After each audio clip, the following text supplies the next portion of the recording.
गणानां त्वा गणपतिगं हवामहे कविं कवीनां मुपमश्रवस्तमं ज्येष्ठराजं ब्रह्मणां ब्रह्मणस्पदान शृण्वन्नोतिभिस्सेद सादनं प्रणो देवे सरस्वती वाजेभिर्वाजिनेवते दीनामवित्रयवद गणेशाय नमः सरस्वत्यै नमः श्रीगुरुभ्यो नमः हरि ओम। ओम शांति शांति शांति। ओम श्री हनुमते नमः। ओम श्री हनुमते नमः। ओम श्री हनुमते नमः। ओम शांति शांति शांति। ओम साईश्वराय विद्महे सत्यदेवाय धीमहि तन्नः सर्वः प्रचोदयात्। ओम शांति शांति शांति। Sairam Lin. Sairam Sharma and Sairam to all on this auspicious day of Lord Hanuman's birthday. We thank Bhagavan for yet another opportunity to speak of his glory. Tonight's topic is In the Front Seat with Bhagavan. We all know that Bhagavan loved cars, and there are many wonderful photographs of him, even from his earlier days of riding in a vehicle of some description. He has had many beautiful cars, all were gifts from devotees, and Swami never kept these cars for long. He always eventually passed them on to devotees, or the cars were kept in the Puna Chandra. I can remember several times the doors were open and you could see the cars lined up there. I never saw more than 3 or 4 cars, but there may have been more. I had some wonderful stories to share of Swami giving car darshan, and I thought I would start by sharing some of these wonderful stories. My husband Tom and I got to know Keiki Mistry, who was Swami's official photographer for some years, and indeed Keiki's photos are among the most beautiful of Swami. He had this ability to capture the majesty and the glory of Swami, and Swami seemed to take special pleasure in posing for Keiki. Keiki told that, I think this was back in the 1950s, Swami was driving with a small group of devotees from Prashanti to Whitefield. And Keiki was part of this party along with his sister Shirin. Shirin was known for making many food delicacies that Swami liked. He especially liked her samosas, and he would instruct these ladies to pack a picnic lunch because they would stop on their way from Prashanti to have a picnic. Swami loved picnics, and this is another charming aspect of the avatar. When they reached the picnic place that Swami chose, Keiki told me that the cars pulled over and the picnics were unloaded. Everyone was seated, but the driver of Swami's car had gone off to answer a call of nature. And while he was away, Swami waved his hand and materialized a silver cup and a spoon. Then Swami stuck his thumb out, and out of his thumb poured divine nectar, Amrit, filling the cup. And then Swami went round with the silver spoon, giving everyone a good drink of Amrit nectar from the silver cup. Then he dematerialized the cup and the spoon, and everyone commenced with the picnic. However, the driver came back, and everyone was excitedly telling him of Swami's materialization and how he used his thumb as a divine teapot. And the driver was terribly upset, and he said, Swami, I didn't get, Swami, what can I do? And Swami said, go and find a spoon. So he set this poor driver off to find a spoon, and the driver came back eventually with a big soup ladle. And Swami said, what? Are you hungry? And he then stuck out his thumb, and out of the thumb poured another stream of Amrit. Everyone had second helpings. And everyone, Keki said, was in bliss from this divine picnic. Then they all got in the car, and it was a series of cars, and proceeded to Whitefield Ashram. Another wonderful story of car darshan is Swami had a new car, and Jack Hislop records this event in My Baba and I.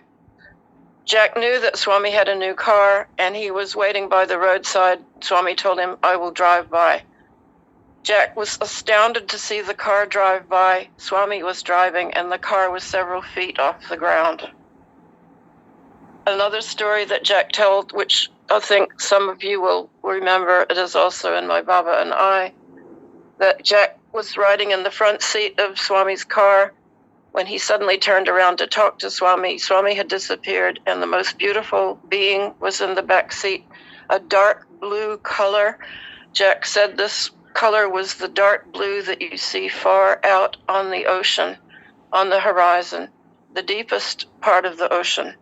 And Swami had revealed to Jack his Lord Krishna form with the dark blue complexion. It is also said that Lord Rama had a dark blue complexion. And indeed, Lord Rama had his flying machine as his car. And Lord Krishna had his chariot driven, of course, as the driver, and Arjuna being the passenger. In fact, Swami often said, or he would refer to this incarnation as Lord Krishna, by speaking of himself as the eternal charioteer of our car body. Our body is a car, and Swami is the driver. If we can remember this, we can address a large part of our ego that thinks that we are the driver. We are not the driver of this body car. Swami is the driver, but most people don't really realize this. Fortunately, we have the avatar to remind us. Swami said in a book called Sai Vandana, if you cast off your ego, you will be on the spiritual path, and the eternal charioteer will be waiting to take you to your destination, the vision of reality. So in other words, everything that we are seeing around us in this worldly life is not real. Swami has emphasized it is the casting off of the ego that will put us on the true spiritual path, the path of spiritual maturity, that will bring us to the ultimate destination, which is the vision of reality. We will speak about this in another session, the vision of reality. I want to get on with still another beautiful car darshan story. A dear friend of mine who later became senior staff in the ashram, her parents became Sai devotees in the 1960s. They were from the United States. And even though they were fully occupied with their medical work in New York City, they began making journeys to Prashanti Nilayam and Whitefield. The daughter, my friend, was most annoyed that her parents were suddenly taking off for India. Who was this holy man they were going to see and spending so much of their time and money going to visit?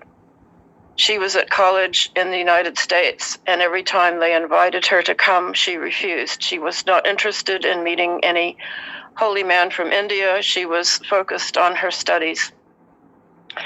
And then one day her parents again were about to embark for a Puja party, and they said to her, "Why don't you come?"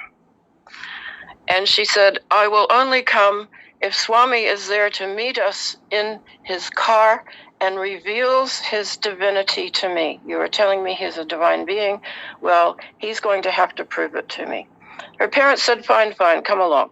So they went, and they were taking the taxi as they were driving into Puttaparthi village.